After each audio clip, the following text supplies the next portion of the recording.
Is guacamole a fruit salad? What is the best milkshake for bringing boys to the yard? Ostriches are dinosaurs. Don't piss off old people. New game. What do you mean it gives you Arby's mouth? Artisanal muck duck balls. I think they call that autofellatio. I want to high five a shark. Welcome to Bar Banter. Relax, have a drink with us as we debate the most controversial topics in the world today. On today's podcast, it's on the flask. Gosh, I want that. And it's my iPad because I forgot. Yes.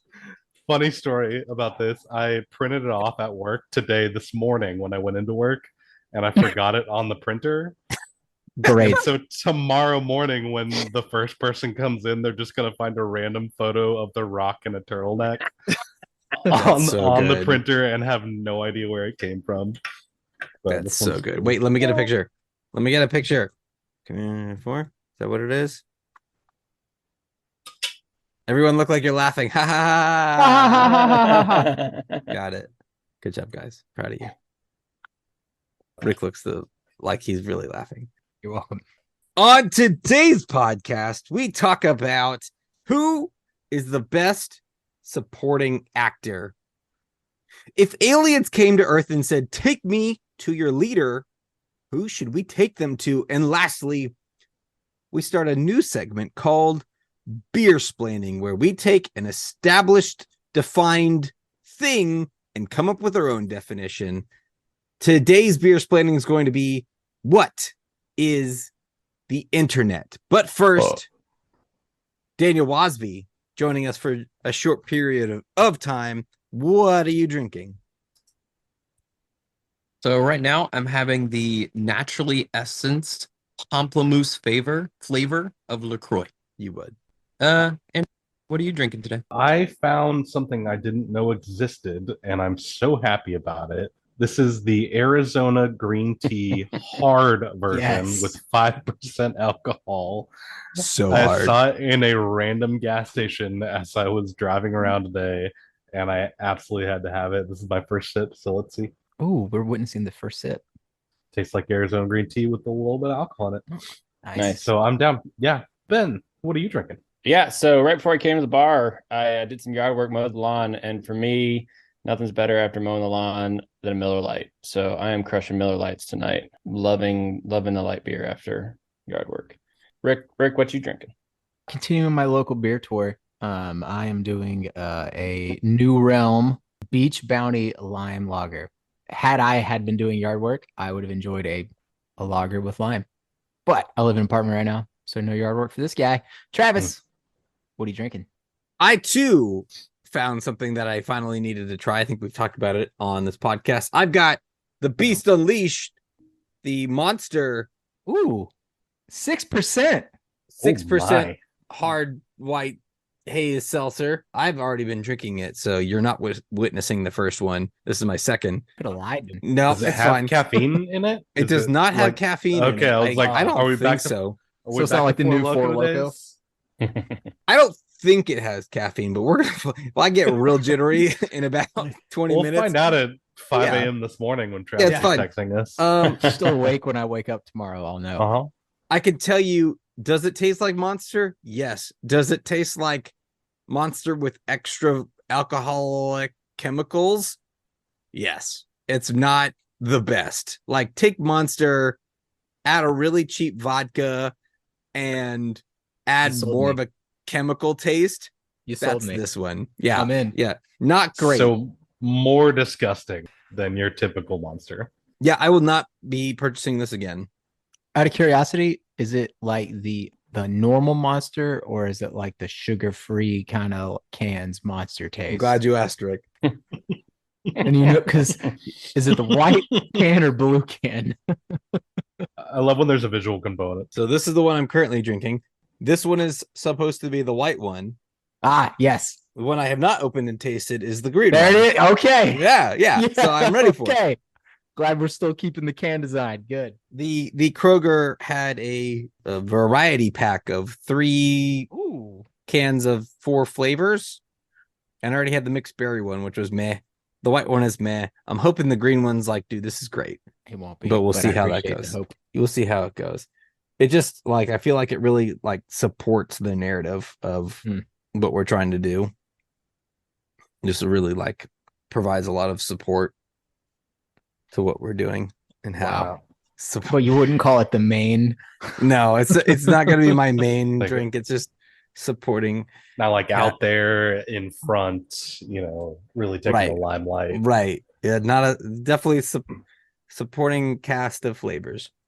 Guys, who is the best supporting actor? And I want to preface this by saying that this should be a person, well, yes, they may have been the lead in a movie at one point, but their career, they're not generally known as a lead actor. So yes, Brad Pitt was a supporting actor in Once Upon a Time in Hollywood. He's not a supporting actor, right? That's not him. He's a lead actor. So there's going to be some wide parameters. We may have to rule some people out, but like think of someone who is mostly a supporting actor and who is the best version of that. Danny, do you have any off the top of your head? If you say no, that's okay. I'll go to someone else. Best supporting actor, go. I don't. Fair enough. Who had Rick? Rick's ready. Rick, I'm ready. Best supporting actor, give it to me. I'm okay if we want to say they're not the quote best supporting actor, but I will say they are my favorite supporting actor. And if this individual is in a movie, I'm going to love that movie. It doesn't matter, just because I need more cowbell, if you will. I need more of this person. I would love to see them as a main character or the main actor of a movie. And also, if I learn that he has been, I'm leaving the podcast tonight immediately and going to watch it. For me, Ian McShane is one of the best supporting actors. So Winston from John Wick, for those who don't know who Ian McShane is, he's great. He plays like a niche role in almost all of the films he's in, and so I get it. But there are also, ironically, one with The Rock. I think it's Hercules, where he plays not his normal role, because he's normally like the bad guy or like a dark, mysterious supporting, side character kind of thing. But I love him. I think he's great. So that's my pitch. He didn't come up in my research, but looking at most of his filmography, he would fit the bill as a supporting actor in my opinion. So that I don't have a problem with that. I don't know if I'd give him best, but a strong contender. Yeah, I'm not mad. Yeah, that's a good pick. I'm not mad. He's my favorite. I'm willing to, if he doesn't win, that's okay. Dude, I love Ian McShane. Like, that is a solid pick. He's been in so much, and he's had a career for like 40 years as a supporting actor, and he's still like the supporting actor roles he gets now are still big ones. Like, and he does a lot of voice acting too, because he's just got that like dark, kind of gravelly. He's really good at doing the like monologue. Yes, he's the narrator in a lot type roles. He's been in Kung Fu Panda. Oh, he was in American Gods. He was kind of that one. I would be willing to I was prepared for a fight. I would that one. Yeah, no. I would. I mean, he wasn't main character, but he was definitely one of the main people. Right. All right, I'll go. And mine was actually pretty easy for me. I had a couple of backups, but this was so easy for me. This is an actor. Again, Rick, you say Ian McShane's in a movie, you want to see it. When this actor is in a movie, I want to see it. And he's had one or two lead roles over his 40-year career, but 99% of his roles are supporting roles, and all of his awards that he's won are for all supporting roles. Rick, it's funny that you said you need more cowbell, because my guy needs more cowbell, and that is Christopher Walken. Good choice. So Christopher Walken, amazing supporting actor. I mean, the list goes on, like Seven Psychopaths, Wedding Crashers, Rundown, heck, Balls of Fury. Like he had, like, he can do different genres, but it's always funny. And he is just like the epitome of supporting actor. Like, everyone knows him. He should be a lead actor, but he's only had a couple of lead roles. And everyone's got like specific quotes associated with him. Right. My specific one is Balls of Fury, or as the Chinese call it, Ping Pong. Ping pong. Absolutely. I like that one. That's a good pick, Ben. So me. he's in a lot more than I realized. Like, he's everywhere. scrolling. Massive, yeah. Like, I knew he was in a lot, but going back and just pulling up his name on IMDb, he was in a Joe lot Dirt. more. But yeah, I like that one. So And I respect it. Good pick. I went a little more, I don't want to say serious, but more, I just feel like this person elevates the movie that they're in. You could get, if you say this is a lead actor, I wouldn't be, it's possible for sure. And I can't say that I'm excited to see him in a future movie because he's no longer with us. But give me Philip Seymour Hoffman. Just a incredible actor, top to bottom. Always a guy who takes that secondary role, doesn't necessarily steal the spotlight in terms of a big over dramatic performance, but to me steals the spotlight in terms of his acting is just so good it stands out to me. And most of the time, whether it be in Moneyball or Scent of a Woman or Charlie Wilson's War or Mission Impossible or The Hunger Games, he is a like standout person in those, but isn't the lead. And that to me, what makes he just elevates, he makes that movie just a little bit better because he's on it. So give me the late great Philip Seymour Hoffman. I like that pick, and I'm okay if they have, because to me it's what do they stand out as in your mind? Yes. Like if you have a couple of movies where you happen to be the main character, whatever, but I to me he fits. Like I don't think of him as a main character. I think he does. Yeah, like Capote is like the only one that he was a lead in that I know of. Other than that, he's always been a secondary person. Yeah, I'm okay with it. Someone could make the case, but it'd be a really difficult case to say that he's I really like. Well, and he did some comedies too, like Along Came Polly. What was the other one that he was in? Patch Adams. Patch Adams. He was in Patch Adams. He was He's also in the Big Lebowski. Yes, yep. Good memory. And he's just a very versatile, and I feel like he's the person where like even if I don't think this movie is phenomenal, when he shows up on screen, whatever that scene is, and specifically I'm thinking the Hunger Games because I'm a basic B. I love the Hunger Games, but when he came out as Plutarch Heavensbee, every scene that he had was just so good. Absolutely phenomenal. He played that role like he was not in a movie that was made for young adult audiences. Right. So yeah, that actually, Travis, so leading into mine, that was my backup. And so I'm glad you made that decision for me. My first pick is a little bit more on the comedy side, the other guys, but Craig Robinson, who had just supporting comedic actor in so many things. Oh, yes. Movies like Hot Tub Time Machine, This Is the End, Zack and Miri Make a Porno, but then also recurring characters on sitcoms like Brooklyn Nine-Nine, The Office. And he always kind of plays that like almost straight face to the people that he's talking to as like the actors in the scene, but almost like breaking the fourth wall kind of character. Like the comedy's more for the people watching than it is for like everyone in the actual scene itself. So he's my pick. I just have seen him in absolutely everything, and he's one of those people like, what is his name again? But you just see him in everything. Yeah, I like that pick. And I've also watched Hot Tub Time Machine a lot this week because it's on Max. And I've been going back through Brooklyn Nine-Nine, and him as Doug Judy is one of my favorite character, like recurring role as Doug Judy. His arch nemesis, Andy Samberg's arch nemesis, is just absolutely freaking hilarious to me every time. I didn't know Rick was into documentaries so much, but yeah, I am. I'm a big documentary fan. Yeah, especially when it revolves around time travel. Yes, and hot tubs. Right. Specifically for separate reasons. right. I don't know if we'll be able to pick one.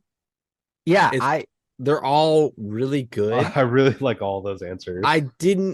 The one that didn't stick out to me was Ian. I don't remember his last name. And that's good. Yeah, McShane.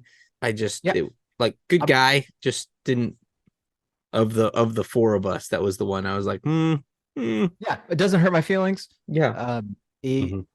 I like all that were presented, and again, I understand that Ian is a little niche, and I don't understand why.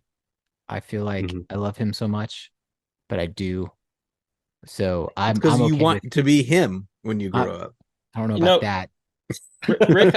Rick, I think I get it because like my backup is kind of like on the Ian McShane. He's a little bit more well known, but not by a ton. So my backup was Neil McDonough, and you know he always plays the bad guy. You know, he was a bad guy in Walking Tall. He's been a bad guy in Yellowstone and a bunch of other stuff. He was Bison in Street Fighter. So throwback. He was in Walking Tall. He wasn't Walking Tall. Yeah, that movie cannot fall asleep to. So good. But then he was the bad guy in Game Over Man with the guys from Workaholics. Yeah. So like he's had a very long career and he's pretty much always the bad guy. Yep. But I love it when he's the bad guy. He just makes such a good one. So kind of like that Ian McShane level where he's not like top supporting actor, but like I want to see it. And he plays it well. But if I'm thinking like if we take him and if we take Neil into consideration, I would put Neil above Ian because I'll fight you on that one. The other one I wouldn't, but this one I will. Because I'll go 1A 1B. Well, I'm talking about getting rid of. I'm talking about 4 or 5, not 1A 1B. Because Neil is he's in more stuff that I've seen. Yeah, I personally think it's more recency bias than it is, and that's fine. But I think he does his job a little bit better than Ian. I don't know. I'll have to go back and watch. We'll have a movie. Let's take Neil out of it. I'm okay with Ian not winning. Okay, because I knew going into it, but he is my favorite supporting actor. So if you had to pick between the three of us, Rick, if you had to pick between Philip Seymour Hoffman, Christopher Walken, or Craig Robinson. Oh my god. They're all very different. Two semi-comedic ones. I think it would either be who Philip Seymour. Oh, Christopher Walken. I think it would either be Christopher Walken or Greg for me. I think I would rule out Craig Philip Seymour Hoffman. Okay. And I think it's the same reason. Like I can only think of like off the top of my head a couple movies he's in, whereas the other two, that's fair, they're in more. All right, and I want to throw out one more of my backups just as a complete but hold on before we get to that because I have like 20. I just had the one other one that I was not sure if you guys only get one more backups. One more accept or not. Let me So I would abandon Craig Robinson for Philip Seymour Hoffman because there are just scenes with him that stick in my mind as being going Christopher Walken then. Phenomenal. Okay, so we're tied on Christopher Walken and Philip Seymour Hoffman. Dude, that sounds like an awesome tie. Like that would be a great if we had a movie where both of them were in it and there was a lead, phenomenal movie. Yeah. Great movie. We'll call it there. We'll come up with a tie between those two. They can share the trophy. Drew, what was your backup? This one was hard because he's kind of risen in the ranks in recent years, but Cillian Murphy. He's the lead in Oppenheimer right now, but he was in 28 Days Later. I don't know who that is.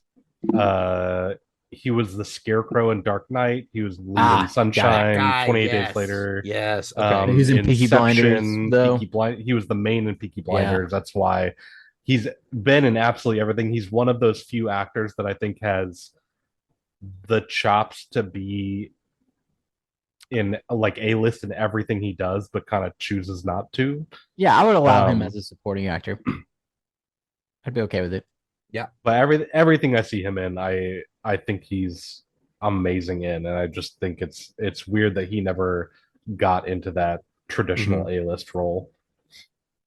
So my others were, and Rick, I had a feeling you might pick this person.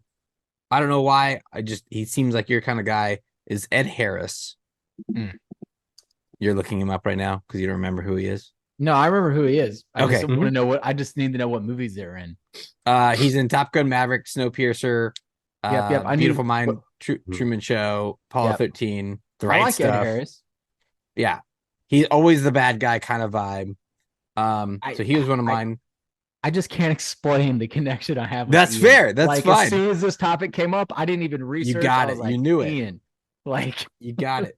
I also had J.K. Simmons because I think he was just born to play J. Jonah Jameson in Spider-Man. He's so good. And then it's one of my the first two people that came to my mind was actually Steve Buscemi, consummate supporting actor, but I'm like, meh. And I don't know why I always think of this guy, but Paul Giamatti seems like a poor man's Philip Seymour Hoffman, but I like they seem similar, but Philip is much better. So those were my kind of backups. Oh, and Rick, I am also surprised you didn't pick this person because he was up there for me, but Willem Dafoe. Yes. Good one. Yep. For supporting just because of Boondock Saints, even though he's been in a billion things. Yeah, no. I mean, there was a lot, if I had to sit down and research it, there's a lot of people that, but I just get, if I know Ian is in a movie, I get giddy. Yeah. It's fair. I thought Drew was going to try to convince us that Alan Rickman was a supporting actor. I mean, God rest his soul, but no, he was an amazing, amazing actor in his own right, especially on the stage. Oh yeah, I'm not saying he wasn't. For whatever reason, I had him written down, and I was like, if Drew tries to make him a supporting actor, I'm going to be livid. Oh, he's a lead in my heart forever and ever. Fair enough. Philip Seymour Hoffman and Christopher Walken were co-leads in 2012 in A Late Quartet. I don't know that movie, but now I'm gonna have to go watch it. It looks like it's a quartet of people playing violin and cello and stuff. But yeah. So co-leads, 2 of the 3 leads. The third lead was Catherine Keener, which was the woman who hooked up with the 40-year-old virgin for Steve Carell. And I think the fact that we haven't heard of that movie solidifies. Correct. They are supporting actors. You're right. Yeah. 100%. If we were all oh, that movie, my God, how do we forget it? That'd be one thing. But would you guys consider Will Smith as a supporting actor? Stop. That one with the aliens? It's too much. No, he's trying to make a segue. Too much. I know. He knows. Yeah, I'm there. I know. He knows. He has this habit of pausing. Do you got? And be like, "What do you? What do you? Is there? Do you think that something, maybe he has that kind of inflection to it? That's he's going into the world's shittiest segue. Guys, aliens again, because I feel like we've done an alien topic recently. Aliens again have come to Earth. This time they approach the 4 of us on this podcast. Maybe Danny, if he's still here. I don't know. And they look at us. They come down from the ship. Oh, he's still here. He's just listening. They come down from their ship. All the smoke is billowing out. It's bright white lights, and these just alien figures come walking down. And for some reason, they know how to speak English. And they walk up to us and they say, "Take me to your leader." Who's our leader? Who are we taking these aliens to? I'll go first. Please do. I have so many answers because I have my answer, and There's I have only the one right answer to this question. Maybe No, I have my maybe. I have my answer, and I have the right answer. I'll start with my answer, and then we'll go through, and I'll give the right answer if no one says it. I thought who would probably one be able to charm the aliens. You're not gonna. Rick, you have no clue what I'm about to say. You don't. You can uncross your fingers. And who's also most likely to probably be an alien because the guy doesn't age. I'm taking him to Paul Rudd. Yeah. Just someone who like he's just gonna be able to wing it. He has the chops to just be like, yeah, this is happening. Let's figure it out. Let's sit down. Let's talk it out. And again, you go back to the 90s. You go watch Friends. He looks exactly the same 20, 30 years later. It's incredible. The guy doesn't age. He's probably already one of them. So I'm just going to take the aliens to Paul Rudd, and he's going to deal with it for me. And that's my answer. Nice. I'll go if nobody else wants to go. So, love Paul Rudd. If we were doing a favorite actor segment, he would be my choice. But as far as alien leader, like I like the charismatic thing. I like the, somebody who can talk to them. That's important. And my choice can do that too. This is who I would want to take them to, who I see could be our leader, not necessarily who's our actual leader. But Paul Rudd's missing something. He's a little too soft and squishy. He doesn't have that intimidation build, who's also kind of lovable and charismatic. I've said his name on this podcast so many times, but I'm going to say it again because I love what he's cooking. But it's The Rock. You got to take him to The Rock. He's menacing. He can do the crazy, Samoan dance to scare them, but he can also, be friendly with them and show them how to make like 12-decker pancakes, and like he can do it all. So it's The Rock. That one. That one decide, specifically. Yeah. Do I want, a 20-year-old Rock or 40-year-old Rock? But here's the thing, Travis, you talked about a guy who doesn't age. Look, The Rock is obviously aging, but he's 10, 15 years older than me. He can kick my ass. So it's Dwayne The Rock Johnson is my leader. And I will be happy if he turns out to be my leader someday in the future. And he'd probably figure out how to put them into like a co-sponsorship deal for some new like energy drink or tequila or protein powder. Monster, the Beast Unleashed. Not a sponsor. I mean, just saying. Good plug for. Nice. You're right, Drew. Yeah, they could get some money off of him. I'll go, and I love and appreciate The Rock. I know that Travis is not the biggest fan, but he is amazing. Mine pony. Aliens are coming to Earth, and if they're coming to Earth, we're thinking that they already kind of know what we're about.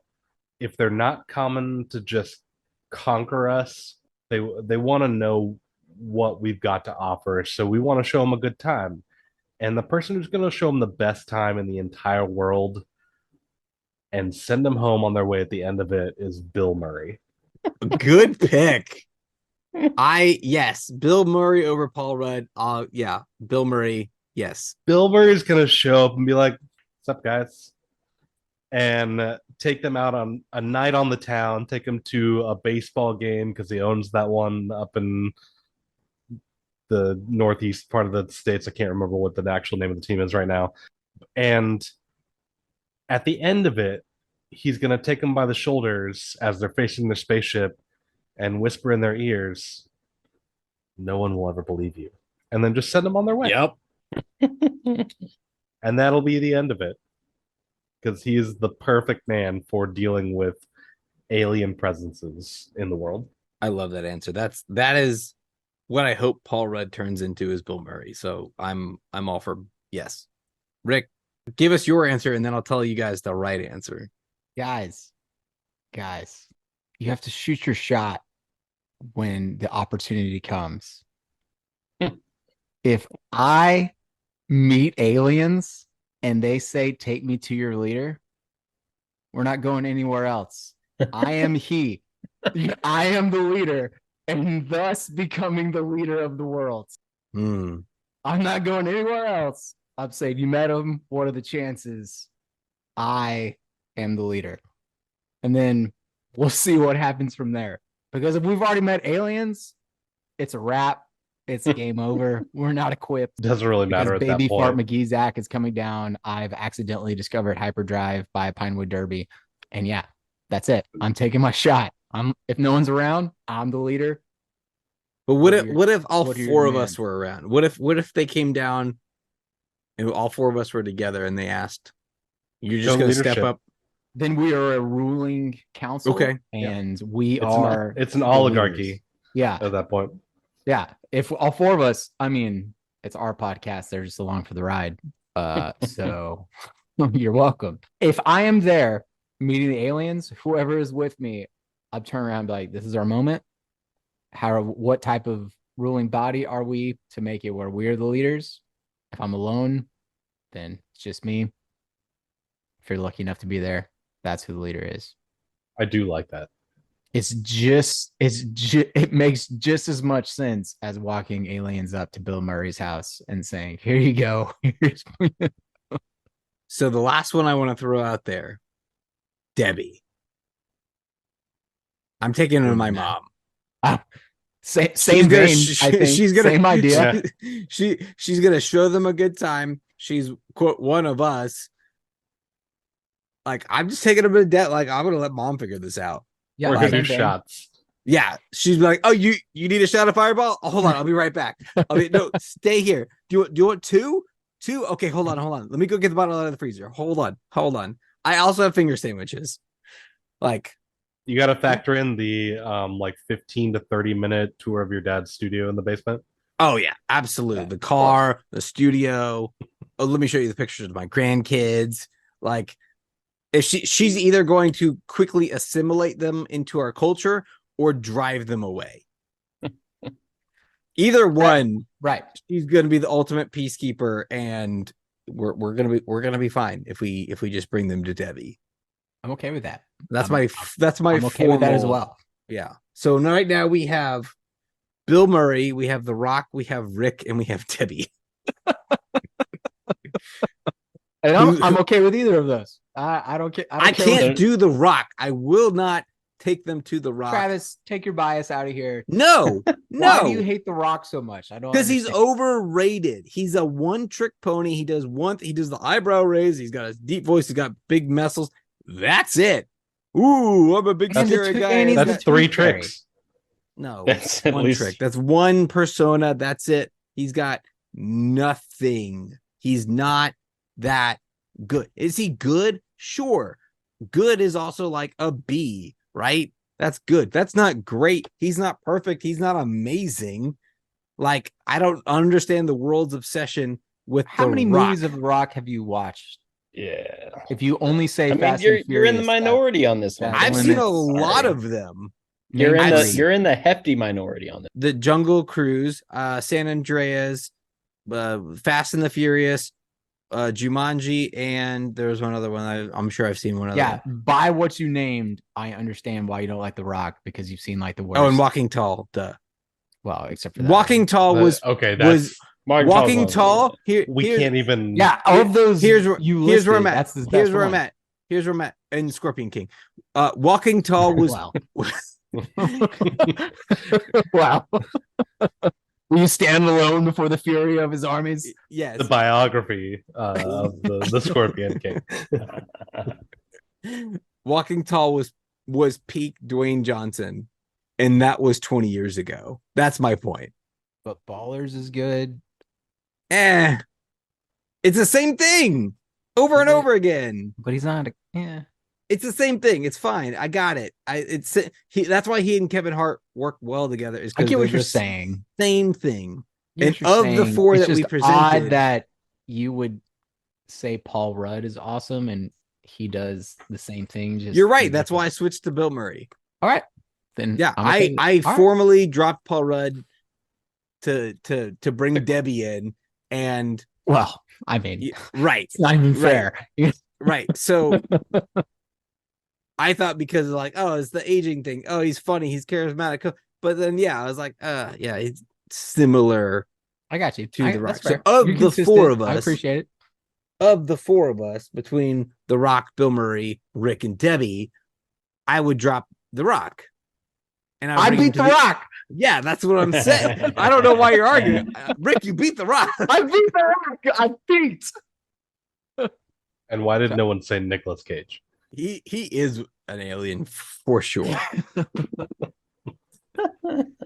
I don't know if we'll be able to come to a consensus on this one either, but Yeah, I think it's more of a show and tell. Yeah. I'd be okay with Debbie. I'd be okay with Ben. What was yours? No, yours was The Rock. The Rock. I'm And sticking Bill with Bill Murray. Murray. I think he'd show them a great. I would if I couldn't have Debbie, I would take Bill Murray. That would be my second. Rick and Levy, but you don't beat Bill Murray. It's okay. I'm not mad. But You got if I meet the third. aliens alone, I'm taking Yeah, that chance. that's fair. My other backups were Neil deGrasse Tyson, Okay. Gordon Ramsay, and Rick. This is the person I thought you were going to go with was Giorgio A. Tsoukalos, Aliens from Aliens. That guy from the History Channel. Yeah.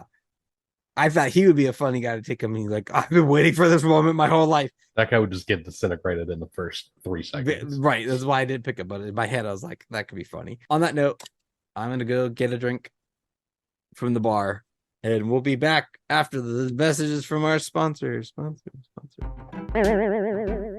Shit, I broke another string. Don't worry, call Ray over at Rocket Guitar Repair. Rocket Guitar Repair? Rocket Guitar Repair. With over 50 years playing, building, and repairing guitars, Rocket Guitar Repair can get your guitar repaired rocket quick. Call Rocket Guitar Repair at 678-400-3062 or visit rocketguitarrepair.com.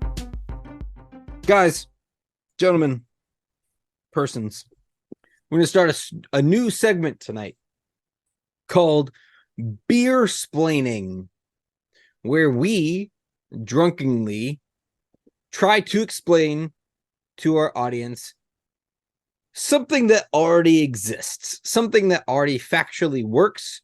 And instead of mansplaining it, we are going to beer splain it. And tonight's topic is, how does the internet work?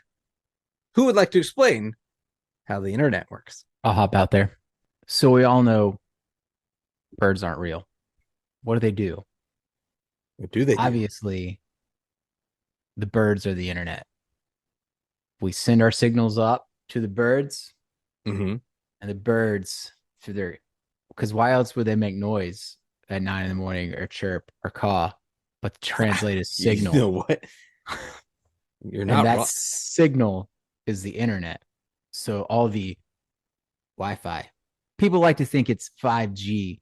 That's like, the cells are in the whatever vaccination people thought it was. Nay, it's the birds.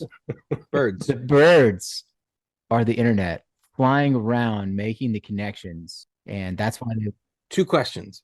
One. one answer. First one. Have birds always been the internet and we just couldn't tap into them? Yes. Okay. You're welcome.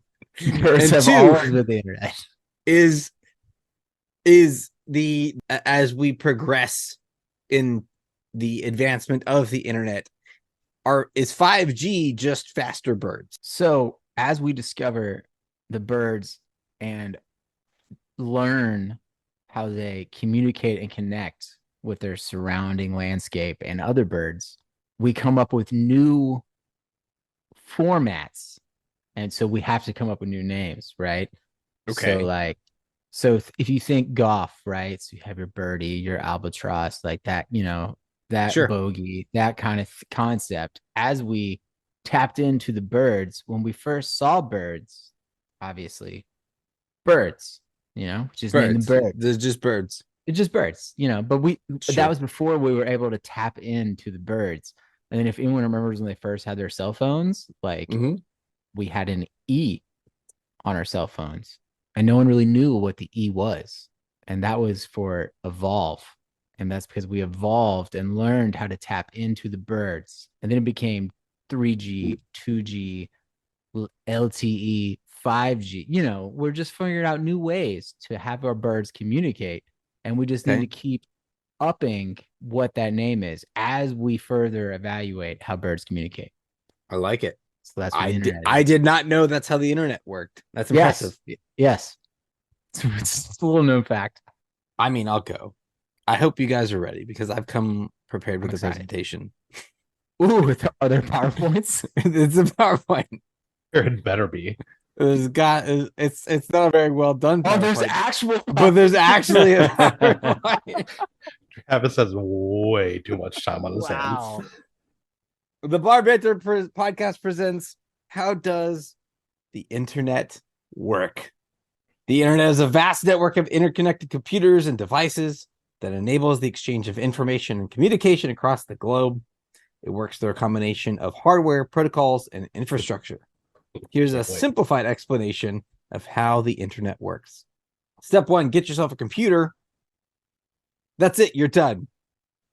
Through the back-breaking labor of nerds and dweebs playing Magic the Gathering and writing steamy Star Wars fan fiction, they summon a demonic gateway that allows the transfer of data to and from their computers in order to share their geeky passions with one another. However, how does the data actually get from one computer to another? I don't know where to put that. Well, step 2 is going to be you got to get the data to the router. So your data leaves your computer and is streamed via Wi-Fi to your router, which Wi-Fi, believe it or not, stands for Wonky Information Finder. That's what Wi-Fi stands for. And inside your router, your data will have to meet with several different people or go through several different parts of the router: organization, navigation, being armed, and finally, judgment. Organization and navigation. Your data is appropriately organized into info packets using the severed virtual remains of Microsoft's Clippy. Your router then has to determine where the data is going to travel to. Each router contains a singing map that lays the path for your data's journey. If there's a place you got to get, I can get you there. I bet I'm the map. On the map. On the map. But the journey is treacherous and it's dangerous to go alone. So we have to arm the data and we have to eventually judge the data. Your data needs weapons and armor. Through the encryptor, who's an ancient and powerful wizard, your data is enhanced with runic magic and antivirus shields. This will protect your data from hackers that still live in their parents' basement. However, your data cannot just follow the map freely, for this is a journey and there are rules. Some would even call them protocols. The dreaded ISP, or internet sewage person, determines the speed and cost of the journey. Lastly, your data can now leave on its journey to another computer or device. You can share pictures, music, or terrible podcasts with tens of other people that tell you you're funny just to make you feel better. And that, my friends, is how the internet works. Any questions? Thousands. But I don't. All right. Yeah, fair enough. Ben, Drew, how does the internet work? Well, I clearly misread the topic because I thought the topic was what is the internet. That's fine too. I don't have a clue on how it works. What is it? Tell me.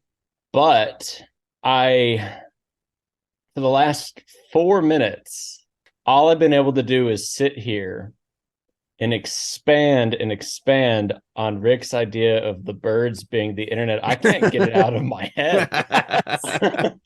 Like I'm going back to like prehistoric time. Like what were they thinking? Now I'm thinking of like flocks of birds and ducks, and like, does that change, connectivity? Like I don't even. That's why your internet's slow. The internet. Honestly, Rick, I think you could probably, write a believable book, and get it out there about why the birds and the internet are one and the same. And I think people would buy it. Done. And if you think about it, Ben, they eat the seeds of bushes and trees and fruits, and they spread those. They're connected to everything. And they just entire ecology systems that they've created just by themselves. They're not just connected to each other. They're connected to everything. It's like a hillbilly family tree. Like they're all connected in a lot of different ways. Like they're like, I can't get it out of my head. So I'm going Rick on the birds, man. I'm a little blown away with the idea. So the birds are internet. Drew. All right. So I went back to the very start of the internet.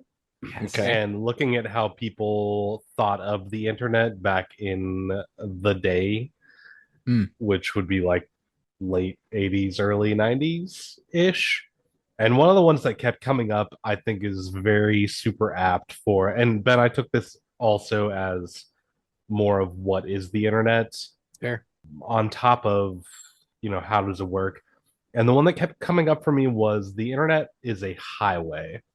An information super highway. So if I'm looking for something on the internet, much like if I'm taking a road trip and I want something very specific, I'm going to pick a place and I'm going to go there. There might be some obstacles in the way of me finding what it is. Let's say I want to go gamble at a casino.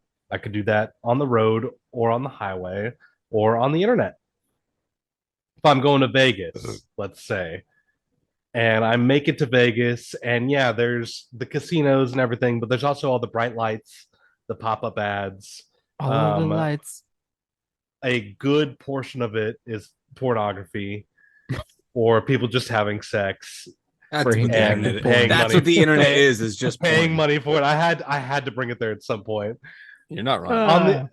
On the other hand, there's, beautiful landscapes, and if I wanted to go find something truly beautiful, I could take the highway all the way up to the northeast and look at the colors change in Vermont or something like that. And again, you get bogged down by, let's say I wanted to go to Niagara Falls, and I'm looking at this beautiful, beautiful falls, and then I turn around 180 degrees and there's a Planet Hollywood. And there's just so many obstacles to me trying to find exactly what I'm looking for. And it's not exactly built specifically the absolute best way, but there's ways to get where you want and what you want out of it. And you have to figure that out by driving around and figuring out the best route to get there.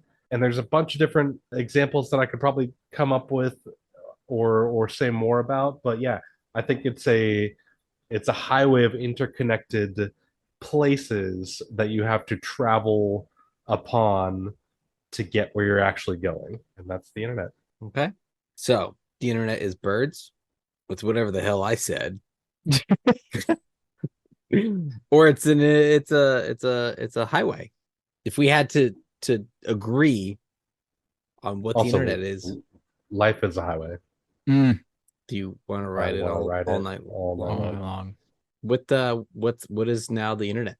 Forever, drunkenly forever. I gotta go with birds. Birds.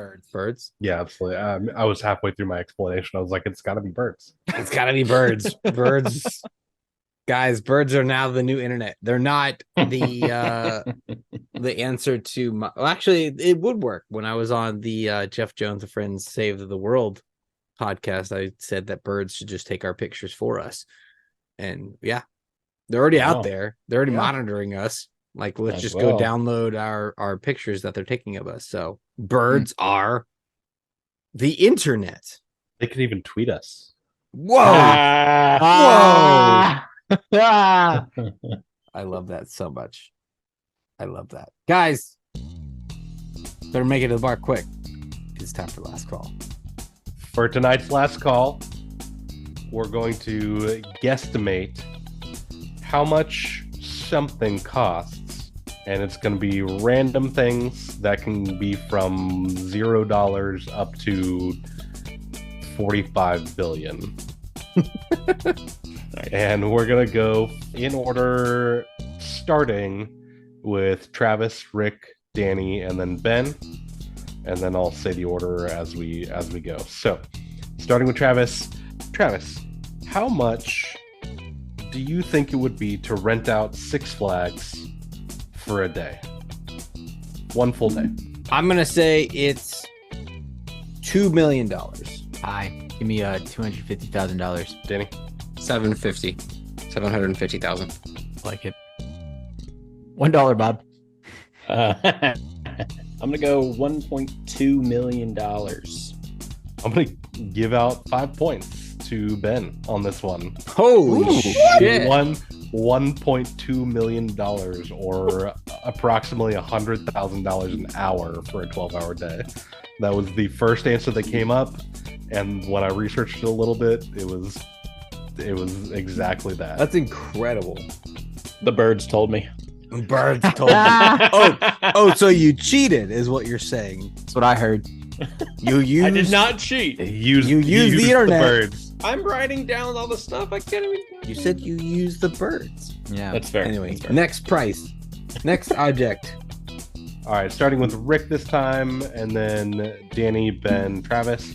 How much would it be to live in a missile silo? Lowest price you could think. For the day, am I purchasing the missile? No, silo? you're purchasing this to live as a home. Okay, 2.5 million. I'm gonna go $562,000. Nice. That's got to be because you got $1 million houses out there. I'm gonna double what Rick said. I'm gonna go 5 million. Travis? Well, I'm gonna do the Price is Right thing and say 6 million. I was hoping Douche. for $1. I was. No, I think actually it's- as I think- well. I think it's over. So I didn't want to go 5.1 million, like 5 million. Yeah. And I'm not going to go exactly closest without going over because we're dealing with ginormous numbers. Sure. But Danny, you're going to get a point for that. Woo! There's a missile silo in New York for $550,000. Damn, Danny, that was close. That's close buy- enough. And it has like 80 levels to it. Yep. And you can customize it however you want. I've actually looked it up before. Drew, do you guys want to move to New York?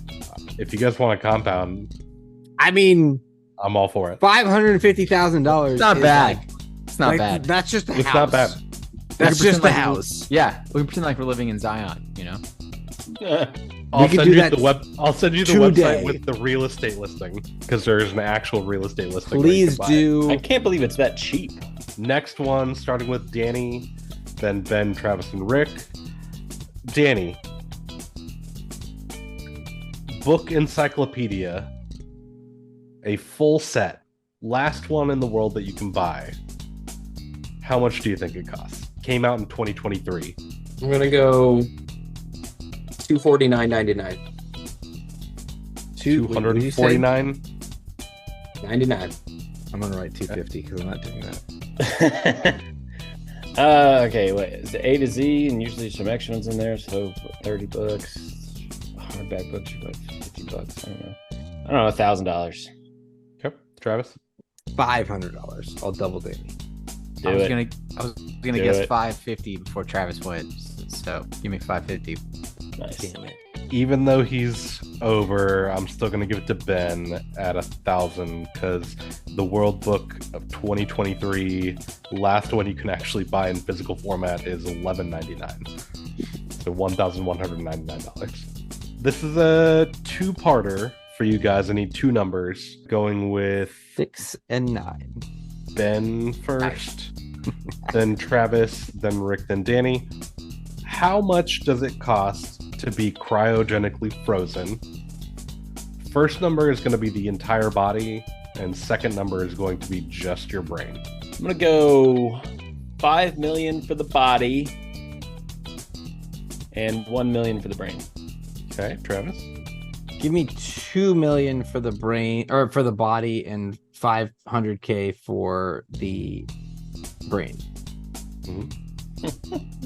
Rick.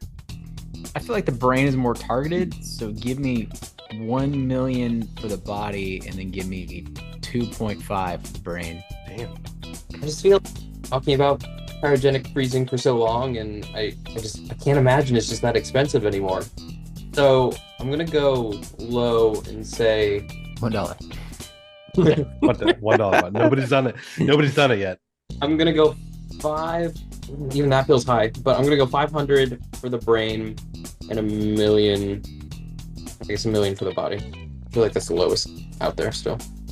Wow, It is. you guys overshot it by a great margin. Technically, Danny is closest, Yep. even with going way over. Easiest ones I could find were 200,000 for the body and 80,000 for the brain. Hmm. That's an institute out of Arizona. I'm going to get my brain cryogenically frozen. Let's go for a little bit more of a fun one. How much to rent a bouncy castle for the day? Fuck, I should know this one. You should. I thought of you when I was. And Travis, you are up. First. I'm up. I'll say $500. Seems about right. Richard, Give me 300. Danny, 425. hey, Ben. I'm gonna go. I'm gonna go $301, Bob. It's okay. Apparently, if you go over, it still counts. So It's wibbly wobbly, and you will get the point for this. Rick, it is $165. Nice. Right. That is not true. That cannot be true. I will send you the link. You found the cheapest goddamn bounty castle because if you get like I looked at the very top. I No. looked at the very top like 5 in our area, and the average was about 165. I mean, there were some that were 200. an hour, sure. I mean, No, not for an hour, for a 6-hour period, including No way. delivery. I used to rent them for the club, and that they were $400 with staff. So if you're talking about just renting the castle, no staff, I mean that's not that far fetched. Let's go a little bit off the wall. How much would it cost to get delivered to your house a 55-gallon drum of sex lube? are we talking the A plus stuff? Or are we talking? This is just a blue barrel of actual lube that you can use for sex. You can, after this, look it up on Amazon because you can actually do this and get it by like Monday. How much would gallon? 55-gallon drum of it. It even comes with a little spigot that you get to put in the top and like push down on like a hand sanitizer pump. It's pretty cool. What's the expiration date? And we're going Rick, Danny, Ben, Travis. $750. I'm gonna go 600. I'm gonna go $7 a gallon, 55. But I'm gonna go around 400. Just because no one's done it yet, give me $1, Bob. Nice. I'm gonna give this one to Rick Yes. because he is closest, a little bit over, but is No, I went $1 for this reason because I thought everyone was over. Give me this goddamn. No, not everyone. Not everyone was over. It's $711.66. Okay, you're right. You're right. Hell And yeah. that 66 cents does count. So Proud of you, Rick. You know your loot. I hate this game. I don't know about that. And I actually want you guys. I want you guys to look it up on Amazon because it's a true thing that you can get delivered. This one is a little bit. You just gotta think outside the box a little bit. But how much would it be to start your own country? We're talking bare bones minimum. Everything you have, declare independence. Infrastructure's already there. How much do you think it would be to start your own country? We're going with Danny first. I feel like this is what you're alluding to with the billion number, so I feel like that's where we have to be because you have to have like a certain amount of capital to do that. So I'm gonna go. I can't remember the name you said. I'm gonna go $30 billion. $30 billion to buy your own country or to start your own country. Sure. I'm gonna go a little bit lower. Just a little bit. Just a little bit. I'm gonna stay in the billions, but I'm gonna go $2 billion. I think you guys are out of your mind if you think it's $1 billion. Travis. No idea. $5 million. Okay. Rick. I don't. There's no Yeah. way. Like, okay, Yeah, so It can't I be gotta $1 billion. I gotta buy a house. I gotta buy an acre of land. So a house, 300,000 acre of land, depending on where I'm at. 250. Give me 550,000, because this has to be something I just have to mail like a letter. Right. Like no, it doesn't have to be a good country. Just to be a quote country. Give me 550,000. This is the one I think could be spun off into its own actual topic because I think Rick was a little bit more on it. It's complicated, but the easiest way to do it I looked up was to buy your own island with the infrastructure already built in, and those islands are easier to just break apart from whatever country they're already a part of. If you're in the United States already, harder to just buy an acre of land and be like, I'm my own place now, peace out, Right. motherfuckers. So, taking all of that into account, the average lowest I could conceivably find was about 1.65 million. So I think the point goes to Rick. I'm okay with that. Yeah, that makes more sense. Like, yeah, Indonesia has like all islands. Yeah, it'd be easier like, just to the Bahamas. The Sure. like lowest island you can buy is like 80,000, I think. Yeah. But it doesn't involve like running water and that kind of thing. So Sure. Yeah, it- again, it's it not a is great something country. yeah. On top of that, how much do you guys think it is to buy the planet Earth? God. The entire Earth. Yeah, to just an average. If you were in our, this is not a. It's kind of more conceptually what the net worth of the entire world is. That would be Ben, Travis, Rick, Dan. Oh, I don't know. $7 trillion, Bob. That's a good guess. Okay, Travis. I'm gonna say to buy the entire Earth. I have no idea because I don't know what parameters you used to like. Did you like calculate all of the country's GDP? Did you calculate all of the people? Did you just calculate if you have resources?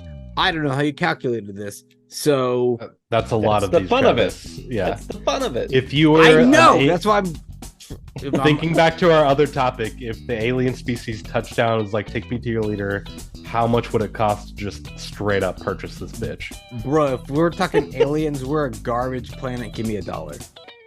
$1. $1. We're a garbage ass planet. Okay. We'll buy it for $1. All right. And I swear to God, if everyone else goes over and you give it to Rick. someone else, I'll be furious. Rick. Yeah, because I have to. That means I have to buy out Elon Musk and Jimmy Buffett. Yeah. And like, I mean, the numbers at this Jimmy point they're give me ridiculous. give me a quadrillion. $1 quadrillion is what it would Okay. take. I'm gonna go because so Apple just became a $1 trillion company. So I think you're gonna be way under, honestly. But I'm gonna go to 500 trillion.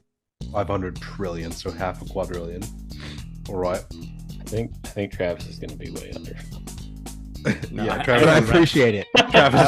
Travis is as the most under you can actually get in this scenario. If we're on a galactic scale, They're gonna pay me. If we're talking aliens and how much, if they have their own Dyson spheres around planets, our planet is worthless to them. So you it's could bring up probably Dyson spheres without explaining what they are. it's I'm fine. more curious to see what Drew It's researched to $1. get his number on this one than I am our guesses. These were top 10 Google searches and aggregating those. That's what it was, Rick. All right, I like it. Real Rick, you research. You actually Real. win this one. It would be $5 quadrillion. So That's- you're close. That's way under. That's still way under. Crushing it. Okay. And last one, just because I thought it was real funny. How much would it cost to just buy a dead body? Starting with Travis, Rick, Danny, Ben. I don't think it's that expensive. Let's say $200. Give me 1,000. Okay. Danny. 3,500, Bob. Okay. Ben. I'm going to go 1,500. I will give it to Ben Boom. then because lowest I could find was 3K. And Wow. average price was around 4,000 to 5,000. And that was for medical cadavers. Totally me. Not on the black market. You have to You have said like license. 15. You have to have licenses and Danny said 3.5K, by the way. or sorry, yeah. I'm sorry, Danny. 3.5. I got you, boo. She's call, so she gets points, but it's my points because That's expensive. I did not know cadavers were that much money. I feel like it's not so much for the cadaver. It has to do with like the logistics of it, It kind of is, yeah. like a and all little bit. the regulations and stuff that comes with it. I mean, if you really wanted to not go through those channels, you could probably get it for cheaper. Yeah, like $25. You know, if Or you just make your murdered own. somebody, you want to get a body out of the kitchen. Make your own. I heard you, Drew. DIY. So to tally up the scores, I have 0 points. Danny has 3 points. Rick has 4 points. And Ben, with the 5-pointer in the very beginning, Yep. You get 6 points. Boom. There's no way we could have caught. Well, we could have caught you. You absolutely guess could have. well. But Yeah, hitting it off the jump on that first one. on the 1.2, I was really surprised about that. You hit that. You crushed it. Crushed. Well done, Birds. guys. This was fun. I enjoyed these. These were fun topics. Let's do this again sometime, shall we? That'd be great. Cool. For our listeners, you can find us on Twitter. You can find us on YouTube. You can find us on Instagram. You can find us in some other places. I don't remember all the places, but you can find us there. But whatever, it doesn't matter, because at the end of the day, this is our podcast and you're just along for the ride. That's what it is. The ride.